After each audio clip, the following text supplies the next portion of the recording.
Guys welcome back to my channel accounts with Aastha. अभी मैं ये वीडियो स्टार्ट करने से पहले बस आप लोगों से एक रिक्वेस्ट करना चाहती हूँ कि अगर आप वीडियो देखते हो तो एटलीस्ट लाइक और सब्सक्राइब तो करा ही करो, क्योंकि 93.2% तो वो हैं जो जिन्होंने सब्सक्राइब कर ही नहीं रखा, और सिर्फ 6.8 लोग हैं जो देखते हैं और उन्होंने सब्सक्राइब भी कर रखा है। और अगर आप वीडियो को लाइक नहीं करोगे तो वो सजेशन में नहीं जाएगी, तो वो और लोगों को रिकमेंड होगी ही नहीं। तो इस वजह से एटलीस्ट लाइक तो कर ही दिया करिए। तो चलिए आज मैं स्टार्ट करती हूँ अमेलगमेशन से। मैं आपको खाली इम्पॉर्टेंट पॉइंट्स नहीं बता रही हूँ, इसमें मैं आपको क्विक रिवीजन जितनी कम टाइम पे मैं करा पाऊंगी उतनी कम टाइम पे मैं आपको करा दूंगी।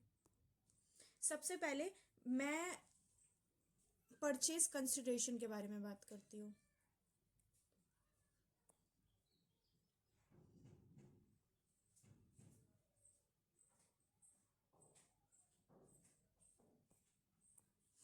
आई होप आपको ये तो पता ही होगा कि परचेज कंसिडरेशन क्या होता है। परचेज कंसिडरेशन मतलब जो हमारी परचेजिंग कंपनी है ना, वेट, जो हमारी परचेजिंग कंपनी है ना वो किसको देती है? ट्रांसफरर कंपनी के शेयर होल्डर्स को, शेयर होल्डर्स को। तो उसको हम क्या बोलते हैं? Purchase consideration. ठीक है। अब जैसे ये कैश भी हो सकता है, शेयर्स भी हो सकते हैं, ठीक है, कोई असेट भी हो सकता है और डिबेंचर्स भी हो सकते हैं, डिबेंचर्स भी हो सकते हैं। अब जैसे हमारे क्वेश्चन में आपने पढ़ा होगा कि सर बोलते हैं कि डिबेंचर्स डिबेंचर्स को हम वो परचेज कंसिडरेशन में काउंट नहीं करते, बट आप ये सुनना भूल जाते हैं कि डिबेंचर होल्डर को जो हम देते हैं वो हमारा परचेज कंसिडरेशन में नहीं आता है। अगर हम शेयर होल्डर्स को डिबेंचर्स भी दे रहे हैं तो वो भी हमारा किसमें? परचेज कंसिडरेशन में काउंट होगा। मेरी यही गलती हुई थी मेरे मे वाले अटेम्प्ट में, तो मैं नहीं चाहती कि आप लोग भी वो गलती करो। अगर परचेज कंपनी इनको डिबेंचर्स दे रही है तो वो भी हमारा किसका पार्ट होगा? परचेज कंसिडरेशन का। लेकिन अगर कोई परचेज कंपनी डिबेंचर होल्डर्स को कुछ दे रही है तो वो हमारा परचेज कंसिडरेशन का पार्ट नहीं होगा। हमारे परचेज कंसिडरेशन कितने टाइप के होते हैं? दो टाइप का होता है उसका मेथड। एक हमारा क्या होता है? नेट पेमेंट मेथड, और एक क्या होता है? Net asset method. Net payment method में तो वही है जो हम नेट दे रहे हैं, कितना पे, क्या क्या पे कर रहे हैं, किसको? शेयर होल्डर्स को। ठीक है, शेयर होल्डर्स को। और इसका क्या होता है? हमारा नेट असेट का मतलब होगा हमारे टोटल असेट्स, उसमें से आप क्या माइनस कर दोगे? आउटसाइडर लाइबिलिटी, तो आपका नेट असेट आ जाएगा।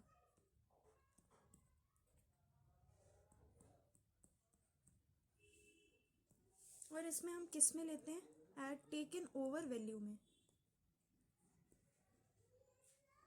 जो भी हमारी परचेजिंग कंपनी जो भी वैल्यू लगाएगी हम उसमें इसको वैल्यू करेंगे। ठीक है। और इसमें क्या नहीं आता?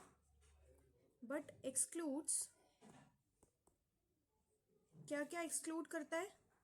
हमारा कैपिटल, मतलब शेयर कैपिटल नहीं आएगा, रिजर्व एंड सरप्लस नहीं आएगा, और हमारे रिजर्व एंड सरप्लस और लॉसेस ये सब नहीं आएगा। ठीक है।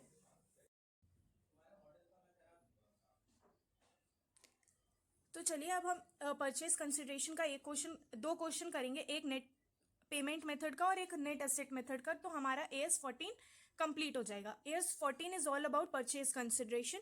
आपका ये क्वेश्चन इंडिविजुअली भी आ सकता है और अमेलगमेशन के साथ आपका वर्किंग नोट बन के भी आ सकता है। ठीक है। अब इसमें क्या, तो चलिए पहले क्वेश्चन से शुरू करते हैं। S limited is absorbed by P limited. पहले तो S limited, P limited. S limited क्या होगी? ट्रांसफरर कंपनी, क्योंकि उसे खरीदा जा रहा है, और ये क्या होगी? Purchasing company. ठीक है। Gives you the following information on the date of absorption. ये दिया गया है, अभी इसको पहले बाद में पढ़ते हैं, पहले ये देखते हैं। आपको भी हमेशा नीचे का ही पढ़ना है, आपको उससे पता चल जाएगा कि आपको क्या बोलते हैं, नेट पेमेंट मेथड लगाना है या फिर नेट असेट मेथड लगाना है। P limited has agreed to issue 9% preference share of 100 each in the ratio of 3 shares of P Limited for 4 preference share in S Limited. ठीक है, क्या बोलते हैं, 4 के बदले कितने देने हैं P Limited के? 3 शेयर्स देने हैं किसको? प्रेफरेंस शेयर को. तो चलो प्रेफरेंस शेयर वाला तो हो गया. ठीक है, अभी यहाँ पे to issue the debenture holder की बात हो रही है. हम परचेज कंसिडरेशन में कुछ करेंगे नहीं, क्योंकि हमने नीचे हमें पता है क्या निकालने को बोला है, परचेज कंसिडरेशन. अब टू पे 20 पर share in cash and to issue 6 equity share of 100 each, जिनकी मार्केट वैल्यू कितनी है 125, in lieu of every 5 share. ठीक है, 6 देंगे किसके बदले? 6 देंगे किसके बदले? 5 के बदले. To assume the liability. अभी हमें इससे कोई मतलब ही नहीं है इन दोनों से. ठीक है, क्यों? अब देखिए, हमें ये पता चल गया प्रेफरेंस शेयर होल्डर्स को क्या देना है, हमें ये भी पता चल गया इक्विटी शेयर होल्डर्स को क्या देना है. तो जब हमें दोनों पता चल गया तो ये कौन सा मेथड होगा? Net payment method. ठीक है, तो अब हम इसको सॉल्व करते हैं. अब आप कभी भी अपने पेपर में जब सॉल्व करना है लिखना सोल्यूशन 1, आप पूरा पूरा लिखना. उसके बाद लिखना कैलकुलेशन ऑफ पीसी, मतलब परचेज कंसिडरेशन. आपको सब कुछ फुल लिखना है, मैं तो यहाँ पे बस वो कर रही हूँ, आपको बता रही हूँ. अब आप 4 कॉलम बनाएंगे. पहला होगा पेमेंट टू, दूसरा होगा पेमेंट इन, यहाँ पे बनेगा वर्किंग, यहाँ पे क्या आएगा? अमाउंट. ठीक है, सबसे पहला हम क्या दे रहे हैं? प्रेफरेंस शेयर्स दे रहे हैं कितने? 9%. किसको? प्रेफरेंस शेयर होल्डर्स को. पेमेंट किसको कर रहे हैं? प्रेफरेंस शेयर होल्डर को. और क्या कर रहे हैं? Payment in 9% preference share. Preference share हमारे कितने हैं? 2000. तो हम यहाँ लिखेंगे 2000. कितने दे रहे हैं? 3. तो ऊपर लिखेंगे 3. कितने के बदले दे रहे हैं? 4 के बदले, तो नीचे लिखेंगे 4.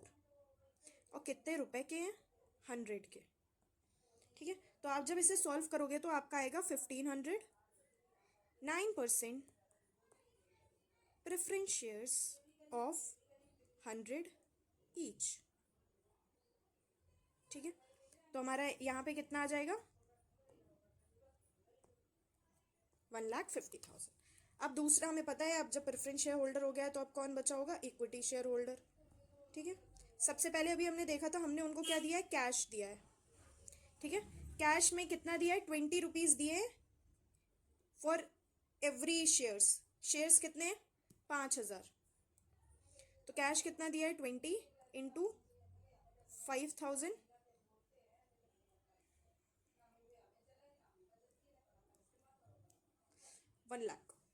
1 लाख कैश दिया है. उसके बाद हमने क्या दिया है? इक्विटी शेयर कैपिटल दी है. कितनी है इक्विटी शेयर? 5000.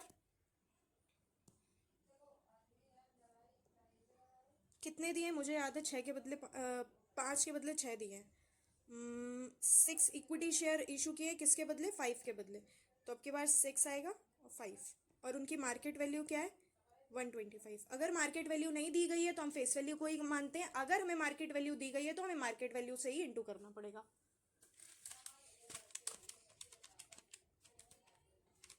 कितना? 6000 equity share of 100 each eight ₹125. ठीक है, जब आप इसको करेंगे तो आपका क्या आएगा?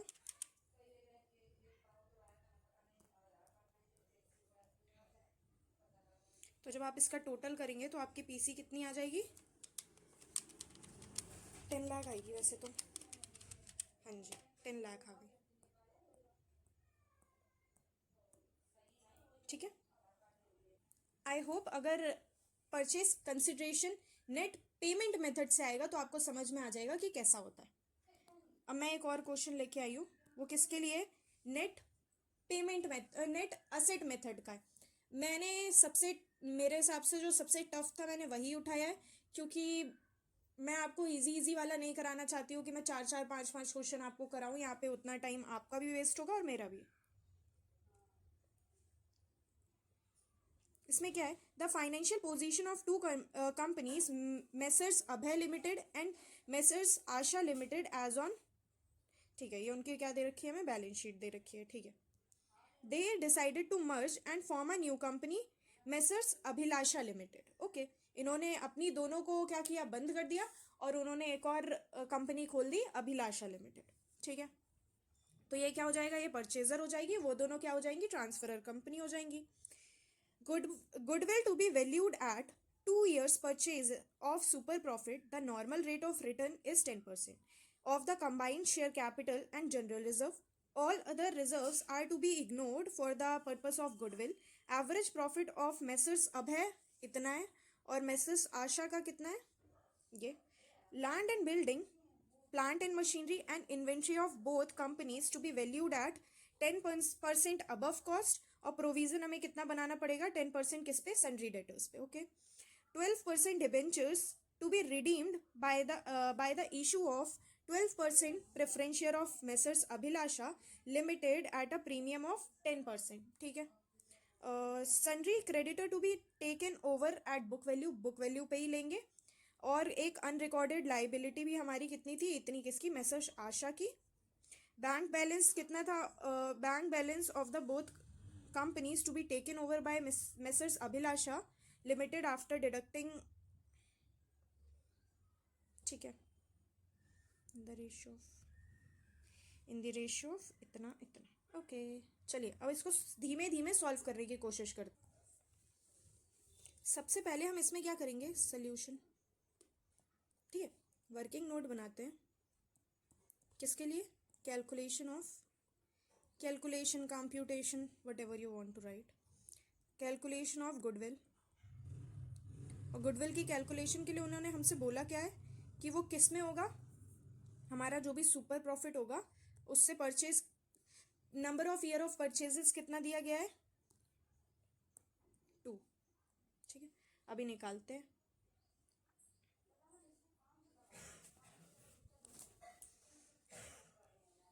ठीक है, यहाँ पे लिखते हैं पर्टिकुलर्स।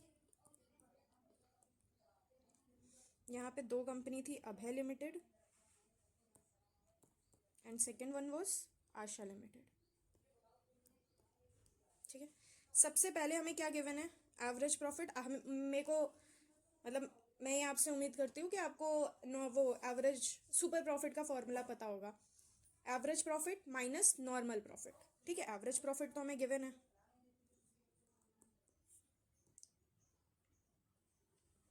अभय का कितना है, 2,75,000, एंड आशा का कितना है, 1,75,000। ठीक है, उसके बाद इससे क्या माइनस करना होगा, नॉर्मल प्रॉफिट, जो कि हमारा, अब उन्होंने बताया कि नॉर्मल प्रॉफिट हमें कैसे निकालना है, शेयर कैपिटल और जनरल रिजर्व को क्या करके, कंबाइन करके। तो हमारा क्या हो जाएगा, share capital plus general reserve, उसका कितना, 10%। शेयर कैपिटल हमारा कितना है, आशा का,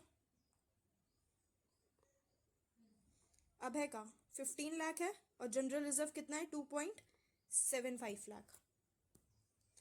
तो 15 लाख प्लस 2.75 लाख इंटू 10%। इसको अभी हम सॉल्व करेंगे, पहले आशा का भी लिख लेते हैं, नहीं तो बार बार ऊपर नीचे करना पड़ेगा। 10 लाख और कितना है, 1.25 लाख। 10 लाख प्लस 1.25 लाख और कितना, 10%। मेरी राइटिंग नहीं समझ में आती होगी तो मैं बोलती तो हूँ, तो आप लोग वो तो समझ जाते होगे ना। अब इसको सॉल्व करते हैं, जब इसको सॉल्व करेंगे तो 15 लाख प्लस 2 इंटू 10%, तो ये आएगा 177,500। ठीक है, और ये आएगा हमारा 112500। ठीक है, तो अब जब इन दोनों को माइनस कर देंगे तो हमारा क्या आ जाएगा, सुपर प्रॉफिट। सुपर प्रॉफिट कितना आएगा, 97,500, और यहाँ आएगा 62,500। तो अब जब हम इससे इनटू कर देंगे 2 को, तो हमारी क्या आ जाएगी, गुडविल।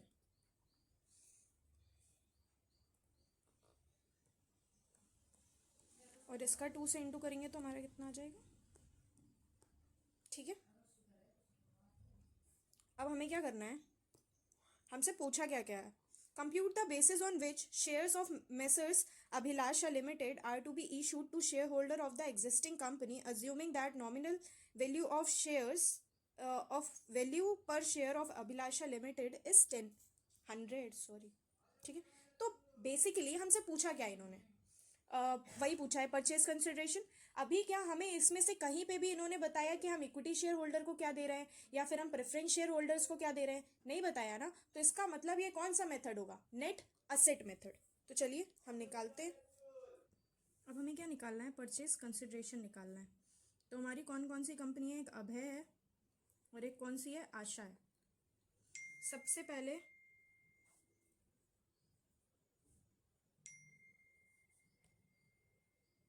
अब हमें क्या करना होगा, पहले तो हमें सारी की सारी अपनी क्या लिखनी होगी, असेट्स लिखने होंगे।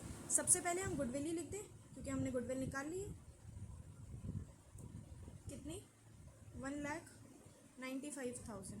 और आशा का क्या है, 1,25,000। और उसके बाद उसने कोई लैंड एंड बिल्डिंग पे कुछ बोला था, और उसके बाद उसने प्लांट एंड मशीनरी पे कुछ बोला था, डेटर्स पे कुछ बोला था, डिवेंचर्स पे कुछ बोला था, और हमारा सन्ड्री क्रेडिटर्स पे कुछ बोला था। सन्ड्री क्रेडिटर्स पे तो क्या ही बोला था उन्होंने, ये बोला था कि सन्ड्री क्रेडिटर्स हम किस में लेंगे, बुक वैल्यू पे ही लेंगे। ठीक है। तो हमारी लैंड एंड बिल्डिंग का उन्होंने क्या बोला है, हम 10% above land and building, plant and machinery और इन्वेंट्री को हम क्या लेंगे, 10% above book value. Land and building,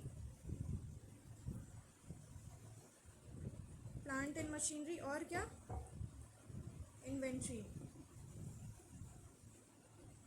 land and building हमारी कितनी दी गई है,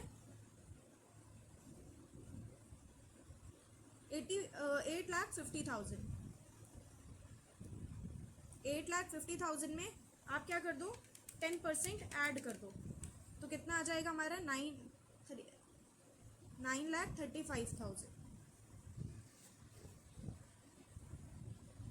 और हमारी आशा की क्या दे रखी है, 5,75,000, उसमें 10% ऐड कर दो तो कितना आ जाएगा, 6,32,500।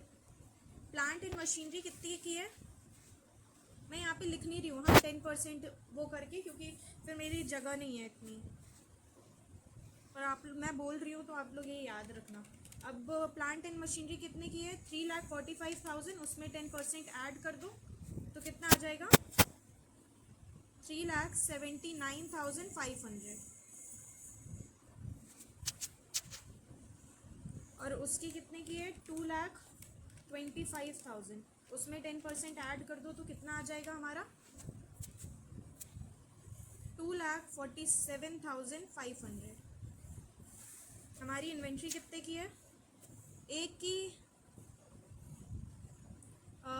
4,20,000 और दूसरे की क्या है हमारी, 2,40,000। दोनों में 10% ऐड कर दो तो हमारा कितना आ जाएगा, इन्वेंट्री आएगी हमारी 4,62,000, और यहाँ पे हमारी कितनी आएगी, 2,64,000। उसके बाद हमारे डेटर्स,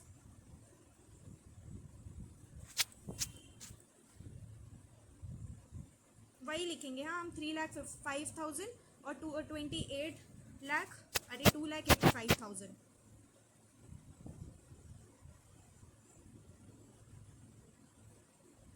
देखिए आप यहाँ पे भी क्या कर सकते हैं, माइनस करके लिख सकते हैं अपना प्रोविजन, पर मैं ये बोलूँगी अगर ये क्या बोलते हैं असेट माइनस अदर लाइबिलिटी होता है तो मेरे हिसाब से आप लाइबिलिटी साइड में ही प्रोविजंस माइनस करो, क्योंकि प्रोविजन हमारी क्या होती है, लाइबिलिटी होती है। अब हमारा ये भी हो गया, इन्वेंट्री भी हो गई, गुडविल भी हो गई, और कोई तो बचा नहीं। तो अब हमारा क्या, बैंक बचा है खाली।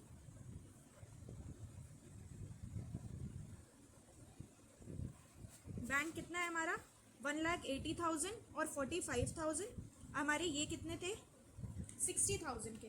अगर 60,000 को हम 2:3 के रेशियो में बांटेंगे तो इसके लिए कितना हो जाएगा, अभय के लिए 40,000 और उसके लिए 20,000 माइनस कर देंगे तो हमारा क्या आ जाएगा, बैंक आ जाएगा। इसका बैंक कितना था, 1,80,000 था। अगर हम 40,000 इसका माइनस कर देंगे तो कितना आ जाएगा, 1,40,000। और इनका कितना था, 45,000 था, तो इनका कितना आ जाएगा, 25,000। अब हमारे सारे एसेट हो गए। एक बार हम टोटल कर लेते हैं। Total asset 1,95,000, 3,35,000 plus 3,79,500 plus 4,62,000 plus 3,05,000 plus 1,40,000। तो हमारे टोटल एसेट कितने आ गए। और आशा के 6 लाख।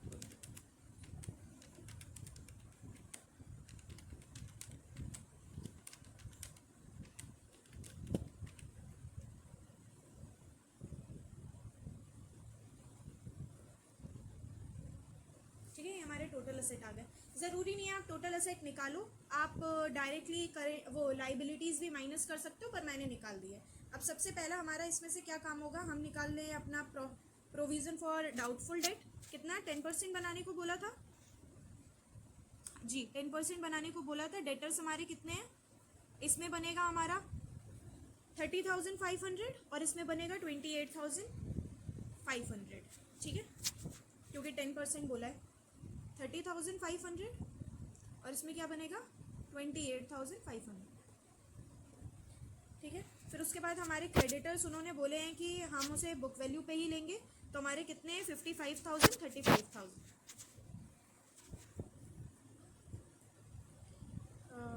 क्रेडिटर्स कितने हैं यहाँ पे, 55,000 और यहाँ पे कितने, 35,000।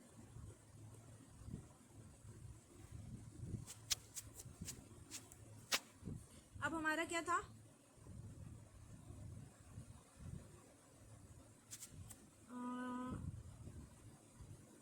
रिजर्व्स वगैरह तो आते नहीं है, तो ये सब तो आएंगे नहीं।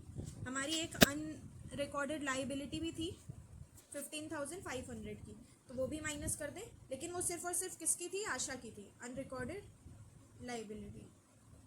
इसकी कोई भी नहीं थी, इसकी थी 1,15,500। उसके बाद हमारा एक और क्या बच गया, डिवेंचर्स।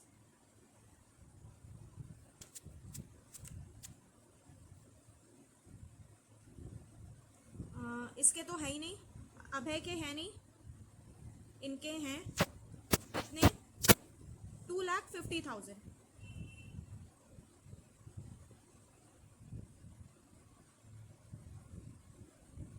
$2,50,000 है बस। लेकिन हमारा डिबेंचर्स के लिए क्या बोला है कि वो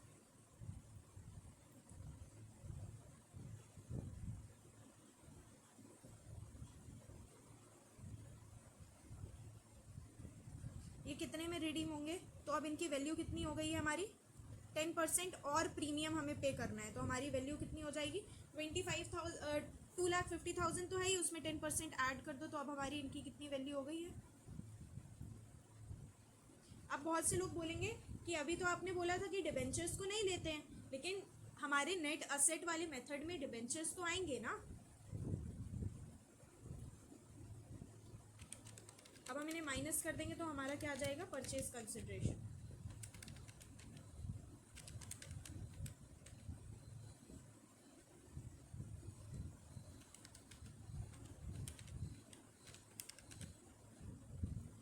हमारा आशा का कितना आ गया है, 12,25,000 और हमारा इसका कितना आ जाएगा, 23,31,000।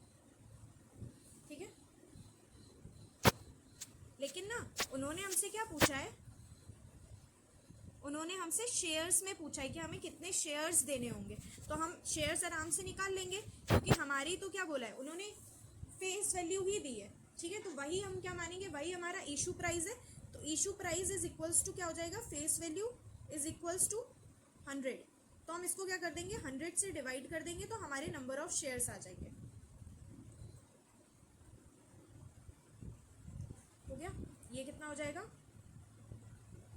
23,310 और ये कितना हो जाएगा, 12,250। अब अब हमने परचेज कंसिडरेशन तो निकाल लिया, सीख भी लिया, और दोनों ही ठीक ठाक लेवल के क्वेश्चन भी कर लिए हमने।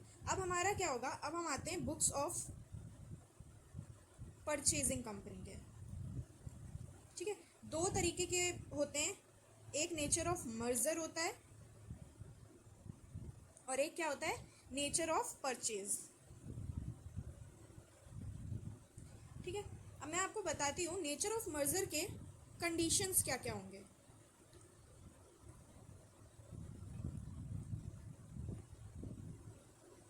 अगर इसमें से कोई भी एक कंडीशन फुलफिल नहीं होगी तो वो क्या मान लेंगे हम, नेचर ऑफ परचेज। पहली कंडीशन क्या है, all asset and liabilities are transferred.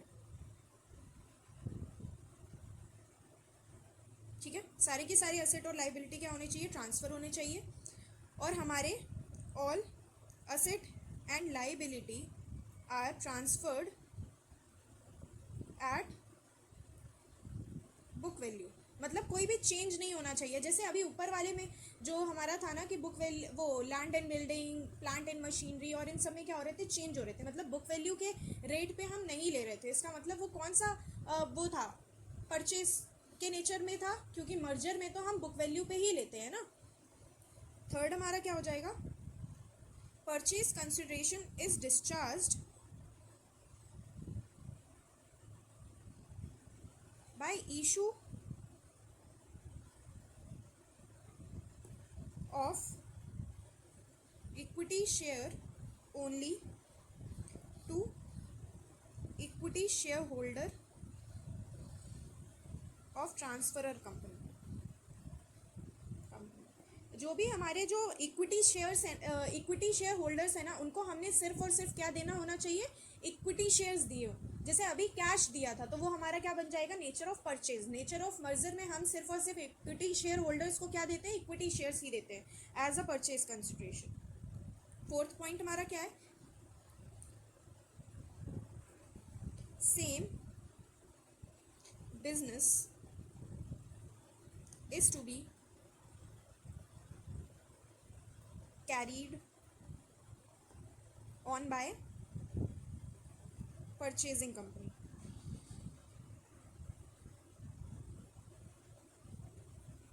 Same ही बिजनेस होना चाहिए। ऐसा नहीं है कि अगर अभी आपका टेक्सटाइल का बिजनेस था तो अब आगे चल के आप क्लोथिंग का बिजनेस करने लगो। अगर टेक्सटाइल का था तो आप टेक्सटाइल का ही कैरी ऑन करो। अगर आपने टेक्सटाइल का था और आप क्लोथिंग बिजनेस में चले गए तो फिर क्या हो जाएगा, वो नेचर ऑफ परचेज हो जाएगा। फिफ्थ क्या है, share holders holding 90% at least, कम से कम 90% of face value of equity share of the vendor company. देखो, जो हमारी वेंडर कंपनी है ना, उसके कम से कम 90% इक्विटी शेयर होल्डर्स होल्ड करने चाहिए। अब ये नहीं है, जैसे आप अगर मर्जर करते हो तो बहुत से आपके इक्विटी शेयर होल्डर्स होंगे जिनको प्रॉब्लम भी होगी तो वो एग्जिट कर जाएंगे। ठीक है, कुछ होंगे जो कैरी ऑन करेंगे। तो कैरी ऑन कितनों को करना चाहिए, एटलीस्ट 90% तो कैरी ऑन करने ही करने चाहिए। ठीक है, अब हम आते हैं एंट्रीज पे। सबसे पहले मैं आपको बताऊंगी परचेजिंग कंपनी की। ठीक है, सबसे पहली एंट्री क्या होगी हमारी, business purchase account debit to liquidator of vendor company. इसमें आपकी क्या आती है, इसमें आपकी परचेज कंसिडरेशन ही आती है, टोटल परचेज कंसिडरेशन। ठीक है, सेकंड क्या होगा हमारा, हमारे सारे असेट्स, ठीक है, सारे के सारे असेट डेबिट होंगे, सारी की सारी लाइबिलिटीज क्या होंगी, क्रेडिट होंगी। बिजनेस परचेज हमारा क्या होगा, क्रेडिट होगा। अब देखो, अगर हमारा लाइबिलिटी साइड बड़ा आ रहा है तो यहाँ पे क्या आ जाएगा, गुडविल। और अगर हमारा असेट साइड बड़ा होगा तो यहाँ पे क्या आ जाएगा, कैपिटल रिजर्व। ये हमारा क्या होगा, बैलेंसिंग फिगर होगा।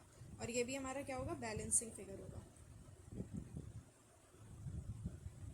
इसको हम किस में लेंगे, टेकन ओवर वैल्यू पे लेंगे, टेकन ओवर वैल्यू पे लेंगे। लाइबिलिटीज को भी हम क्या लेंगे, टेकन ओवर वैल्यू पे लेंगे।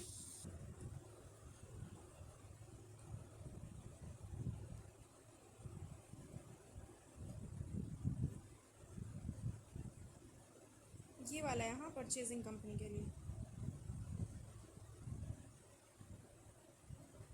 ये वाला तो मर्जर और परचेजिंग दोनों में सेम होगा। अब मैं आपको सेकंड एंट्री किसकी बता रही हूँ, nature of purchase, nature of merger की।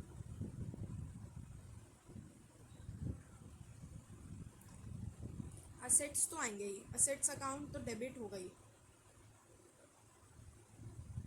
और किस पे होगा, एट बुक वैल्यू, क्योंकि अभी मैंने आपको बताया कि मर्जर के केस में हमारा क्या होता है, कोई भी वैल्यू में चेंज नहीं होता है। लाइबिलिटीज़ भी हमारी किस में आएंगी, बुक वैल्यू पे ही आएंगी। इसमें हम बिजनेस परचेज तो आएगा ही, और ये क्या होता है, पीसी होता है, और ये भी किस में आएगा, बुक वैल्यू पे ही आएगा। और यहाँ पे ना हम रिजर्व्स भी लेते हैं। इसमें क्या होता है, एक तो बुक वैल्यू पे लेंगे और एडजस्टमेंट भी किस में, इसी में बनानी पड़ेगी। जैसे ऊपर वाले में गुडविल और कैपिटल रिजर्व आता है ना, इसमें क्या होता है, रिजर्व्स में ही ऐड और प्लस माइनस हो जाएगा, ठीक है।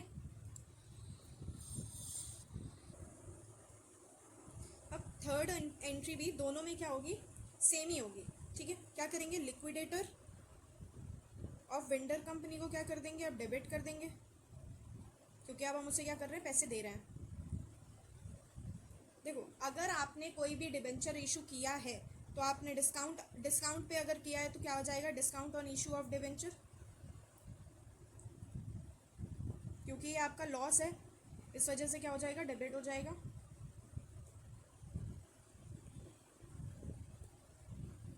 उसके बाद इक्विटी शेयर कैपिटल अगर आपने दी है, आपने प्रेफरेंस शेयर कैपिटल दी है, आपने जो भी दिया है उसको क्या कर दीजिए, क्रेडिट। अगर डिबेंचर दिया है, एसपीआर पे इशू किया है, तो अगर पैसे दिए हैं तो कैश या फिर बैंक,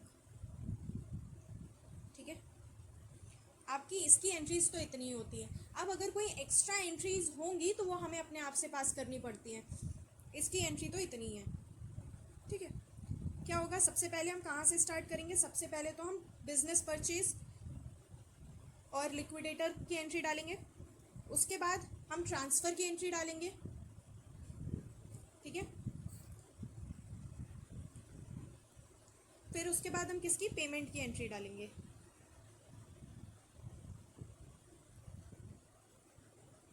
अब आप लोगों के लिए कोई क्वेश्चन ढूंढना पड़ेगा।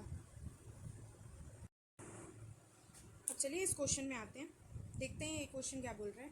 The following were the summarise balance sheet of P limited and V limited as at 31 March 2020। ठीक है, इनकी बैलेंस शीट दे रखी है, अभी आके पढ़ते हैं। All the bills receivable held by V limited were P limited's acceptance. ठीक है, मतलब एक ने लिया होगा तो एक ने दिया है, ठीक है। On 1st April 2020, P Limited took over V Limited in an amalgamation the nature of merger. उसने खुद ही बोल दिया merger का केस है. It's agreed that in discharge of consideration for the business, P Limited would allot 3 fully paid equity shares of 10 each at par for every 2 held in V. कितना देगा, 3 देगा, कितने के बदले, 2 के बदले, ठीक है।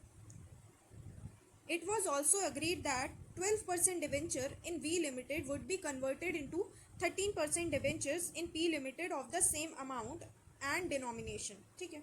एक्सपेंसेस कितने होंगे अमेलगमेशन के, हमारे 1 लाख। अब हमको क्या करना है, जर्नल एंट्री पास करनी है और हमें क्या बनाना है, बैलेंस शीट।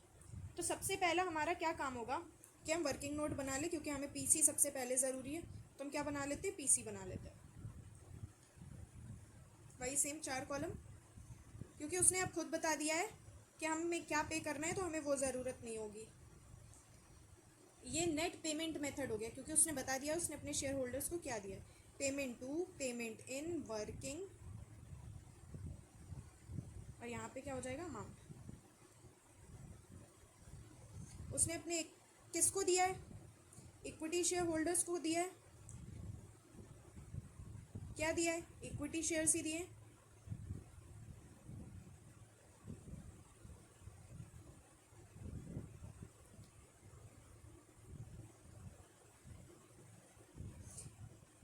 वी लिमिटेड के, क्योंकि हमारी पी लिमिटेड क्या है, परचेजिंग कंपनी है, और वी लिमिटेड क्या है, हमारी वेंडर कंपनी।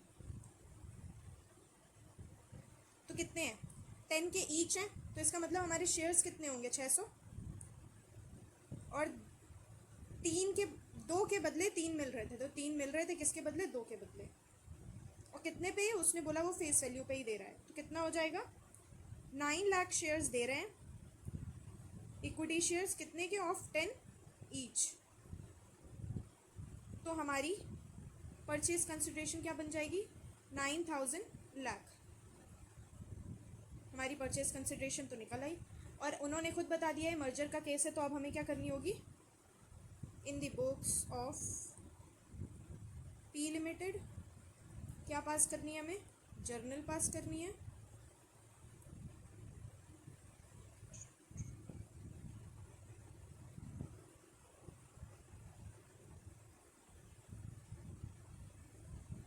मैं तो वो वाला फॉर्मेट नहीं बना रही हूँ, आप लोग अपना फॉर्मेट में ही करना। सबसे पहली एंट्री क्या होगी, business purchase account debit to liquidator of V limited, क्योंकि वी हमारी वेंडर कंपनी है। कितना देना है, बिजनेस परचेज ही देना है, मतलब परचेज कंसिडरेशन ही देना है, तो कितना हो जाएगा, 9000 लाख। सेकेंड एंट्री अब कौन सी वाली होगी, हमारी दूसरी वाली, जिसमें असेट लाइबिलिटी और हम एडजस्टमेंट किस में करते थे, रिजर्व्स में। असेट्स हमारे कौन कौन से हैं,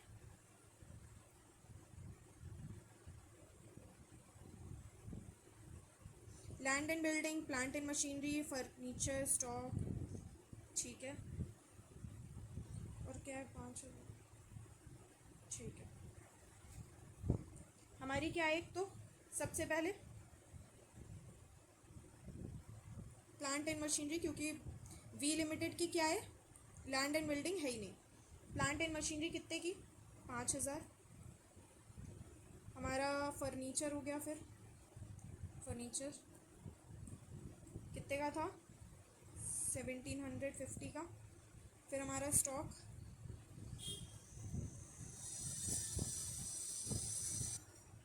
मैंने सारे असेट डाल दिए, हाँ, plant and machinery, furniture, stock, debtors, bank और बिल्स रिसीवेबल। अब हमारा क्या काम है, सबसे पहले बीपीई डाल देते हैं, बिजनेस परचेज कितना, 9000 लाख का। ये सब लैक्स में ही चल रहा है, हाँ, तो मैं अलग से लाख नहीं लिख रही।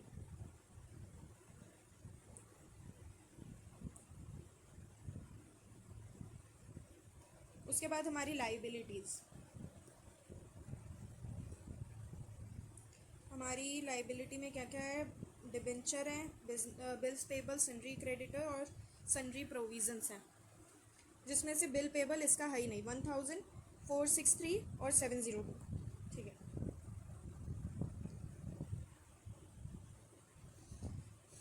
सन्ड्री प्रोविज़न कितना है हमारा, 702। क्रेडिटर्स कितने हैं, 463, और डिबेंचर्स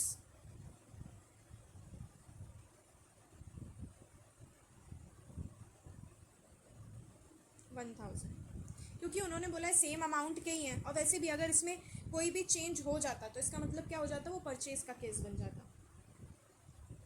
इसमें हम सारे रिजर्व्स भी लेते हैं, तो हम रिजर्व्स देख लेते हैं। एक तो हमारा क्या है, एसपीआर है,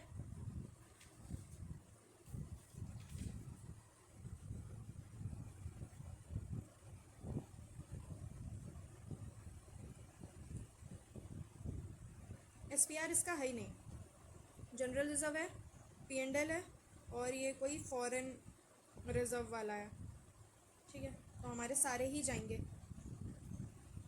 क्या हो जाएगा, पहला क्या P&L डाल देते हैं। P&L हमारा कितना था 825। फॉरेन प्रोजेक्ट रिजर्व कितना है हमारा 310।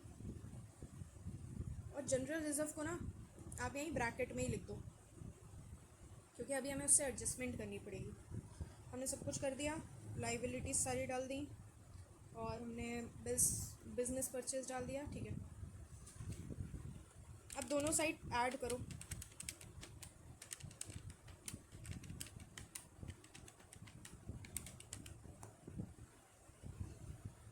ये साइड ऐड करने के बाद हमारा टोटल कितना आ रहा है, इतना।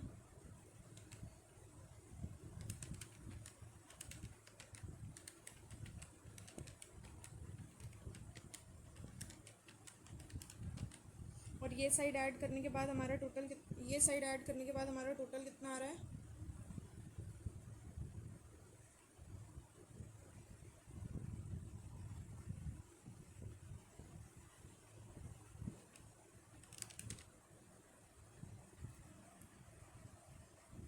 अरे ये नहीं आ रहा है, हमारा टोटल कितना आ रहा है। जनरल रिजर्व को मैंने अभी ऐड नहीं किया।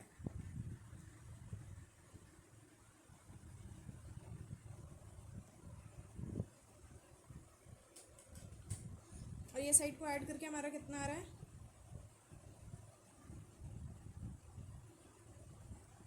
दोनों में डिफरेंस कितने का है, 3000 का।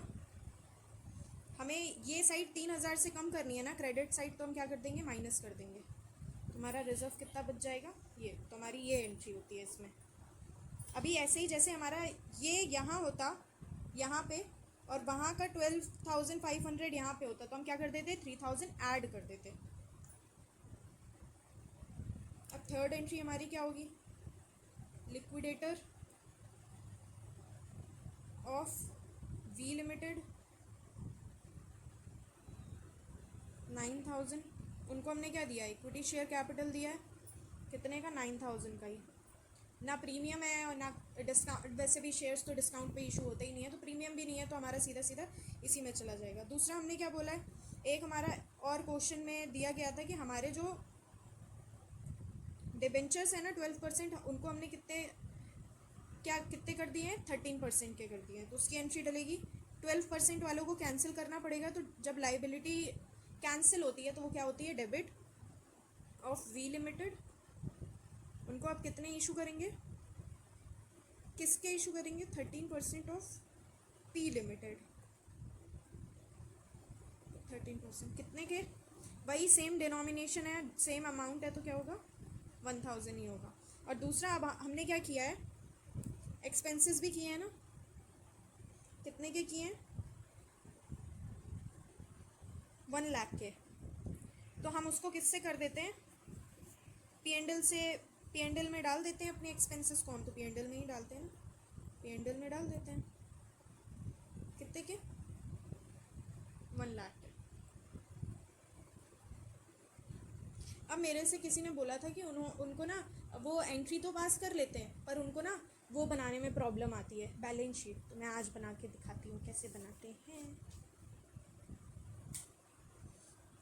और एक हमारी ना म्यूचुअल ओइंग भी थी, वो एक्सेप्टेंस वाला था ना, BR वी लिमिटेड के सारे BR किसके हैं, P लिमिटेड के। तो इनके भी 120 में से 80 क्या होंगे, हमारे ट्रेड पेबल होंगे। तो हम एंट्री क्या पास कर देंगे, BP account debit to BR। तो हमारे अब ये क्या हो गए, कैंसिल हो गए, क्योंकि लाइबिलिटी डेबिट हो गई और असेट हमारा क्रेडिट हो गया, तो हमारी बुक से कैंसिल हो गया। तो चलिए अब हम P लिमिटेड की आफ्टर अमेलगमेशन क्या बनाते हैं, बैलेंस शीट।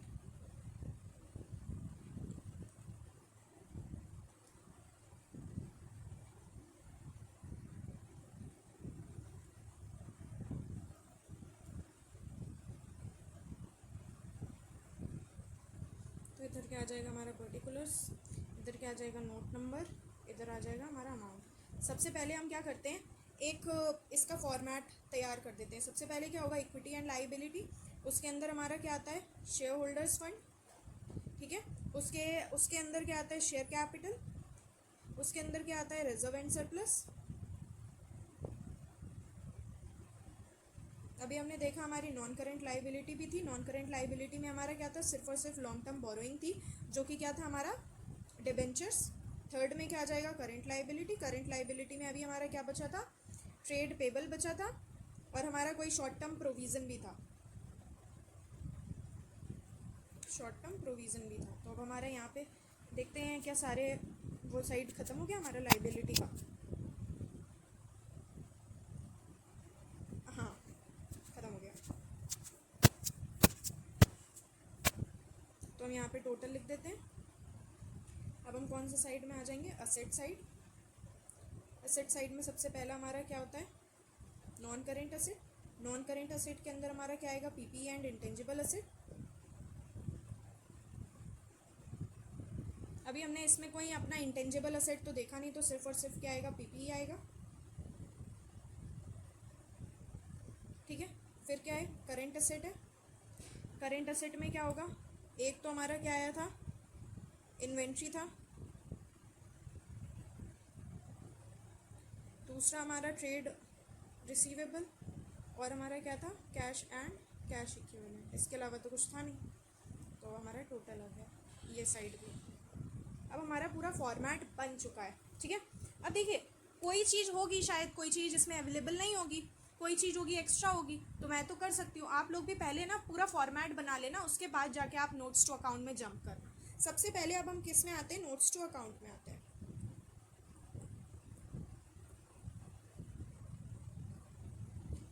अब पहला हमारा किसका बनेगा, शेयर कैपिटल का बनेगा। ठीक है,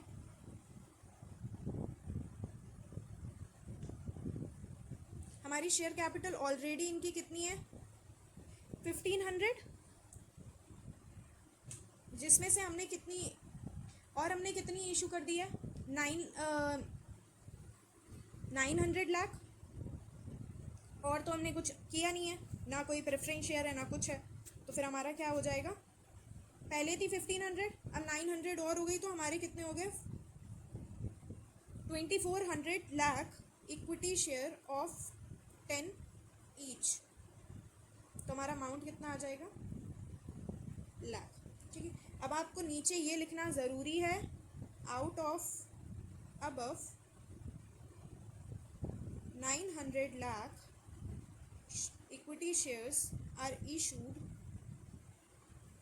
for consideration other than cash. क्योंकि हमें उसके बदले कोई कैश तो मिला नहीं है, तो हमें वो नीचे मेंशन करना बहुत ज़रूरी है। आप भी करना, नहीं तो आपके मार्क्स कट जाएंगे। और आपको अगर पूरे मार्क्स चाहिए तो आप सारे notes to account, working note proper बनाओगे, आपको पूरे मार्क्स मिलेंगे। कोई ऐसा नहीं होता कि आपके मैंडेटरी वो मार्क्स काटेगा ही काटेगा, ऐसा नहीं। अगर आप सही बनाओगे तो आपको सही मिलेगी। यहाँ पे ऊपर लिख दीजिए इन लैक्स। ठीक है, अब सेकेंड बनाना है किसका, रिजर्व एंड सरप्लस का।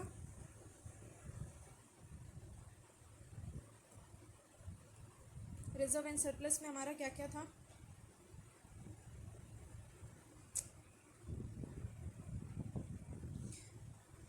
अब तो दोनों का ही लेना है ना, तो SPR 4 चीज़ें हमारी। एक तो ये नीचे जाने में इतना टाइम लगाता है, SPR हो गया, जनरल रिजर्व हो गया, वो और एक कौन सा था, P&L। SPR में कितना गिवन है, 3000, और ये कितना था, सिर्फ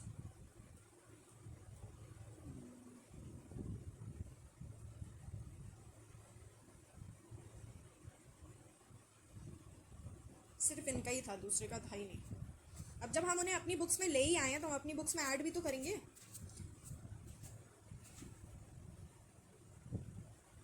जनरल रिजर्व हमारा P लिमिटेड का इतना है, हमारा उसका कितना बचा था, सिर्फ 200 बचा था, तो कितना हो जाएगा, 97। P&L इनका कितना है, 2870, और उसका कितना था, 285। उसमें से लेकिन 1 लाख हमने क्या कर दिया है, हमने माइनस कर दिया है ना उसमें, जो हमने एक्सपेंसेस पे किए उसमें अगर हमारा डेबिट हो गया तो 1 लाख से कम हो गया होगा, तो ये कितना आ जाएगा हमारा 3694। तो हमारा टोटल कितना आ जाएगा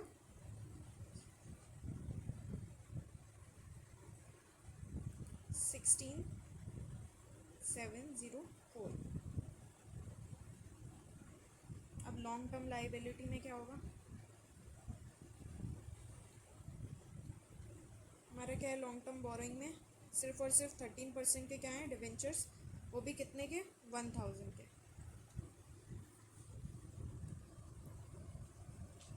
दूसरे वाले के नहीं थे डिवेंचर्स, नहीं थे,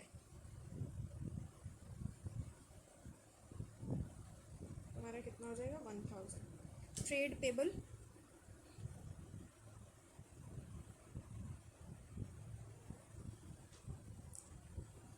एक तो बिल्स पेबल है, सन्ड्री क्रेडिटर्स है, दोनों ही आ जाएंगे।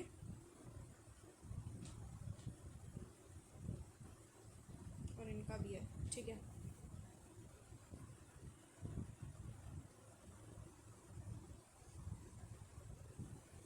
फोर्थ में क्या है हमारा ट्रेड पेबल है। सबसे पहले हम अपने क्रेडिटर्स लिख देते हैं, क्रेडिटर्स में दोनों के ही ऐड हो जाएंगे और कोई चेंजेस तो थे नहीं इसमें।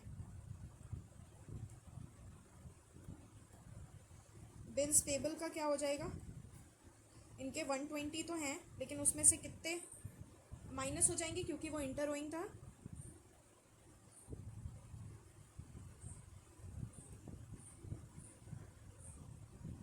तो हमारा ये कितना आ गया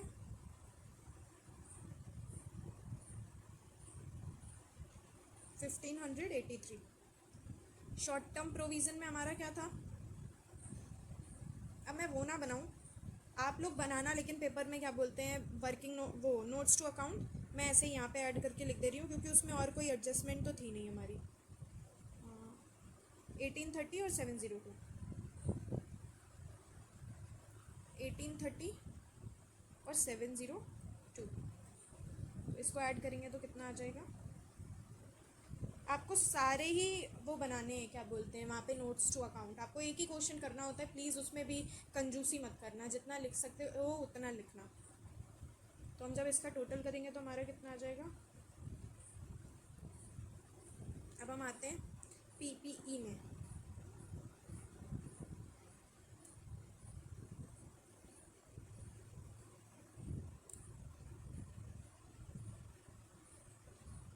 मैंने देखा था उनकी लैंड एंड बिल्डिंग भी थी पी लिमिटेड की, मैं ऐसे उनकी बोल के इज्जत दे रही हूँ जैसे सच में वो मेरी परचेजिंग कंपनी है। और क्या था हमारा प्लांट एंड मशीनरी और फर्नीचर एंड फिक्सचर। अब देखते हैं अमाउंट क्या क्या थे। लैंड एंड बिल्डिंग कितने की थी 6000 की, तो यहाँ पे 6000 क्योंकि उनकी तो थी, वी लिमिटेड की तो थी नहीं। प्लांट एंड मशीनरी कितनी है 14000 की और 5000 की, 14000 प्लस 5000 तुम्हारा कितना हो जाएगा 19000। Furniture and fixture 2304 1750।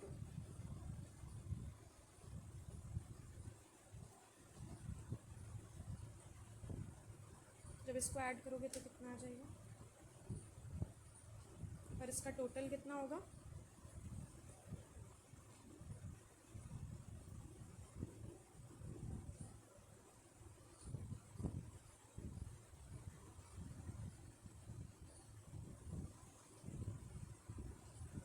अब इन्वेंट्री में और कोई वो तो था नहीं, स्टॉक कितने का है 7862 4041, 7862 4041, 7862 4041, 7862 4041, हमारा कितना आ जाएगा। अब ट्रेड रिसीवेबल के लिए बना लेते हैं क्योंकि हमारे दो दो हैं, बिल्स पेबल भी है, बिल्स रिसीवेबल भी है और डेटर्स भी हैं। कौन सा है 6 टीआर का, एक हमारा क्या है डेटर्स हैं, एक हमारे क्या है बिल्स रिसीवेबल है। बिल्स रिसीवेबल तो क्या हो गए थे, कैंसिल ही हो गए थे भाई, तो ये क्या हो जाएंगे 0। आपको दिखाना बहुत ज़रूरी है, अब ये नहीं है कि वो तो 0 हो गए मैं नहीं दिखाऊंगा, दिखाना पड़ेगा। तो अब क्या करना है, बिल्स रिसीवेबल तो हमारे हो गए, डेटर्स कितने हैं 2120 1020।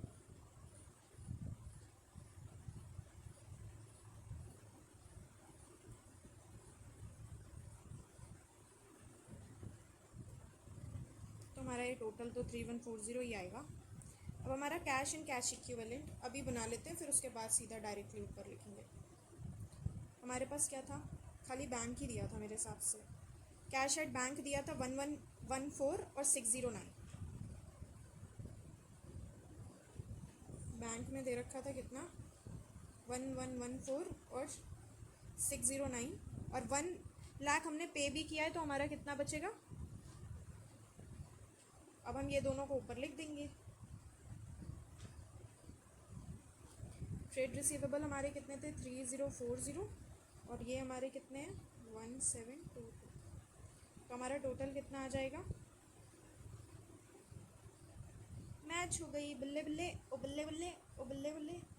अभी के लिए मैं आज इतनी ही वीडियो डाल रही हूँ, अगर आपको ये समझ आया हो तो आप मुझे बता देना, मैं आपकी क्या बोलते हैं वेंडर कंपनी का भी बना के डाल दूँगी। अगर मैं एक साथ डालूँगी तो वीडियो बहुत लंबी हो जाएगी, बहुत, फिर आपको भी बोरिंग लगेगी।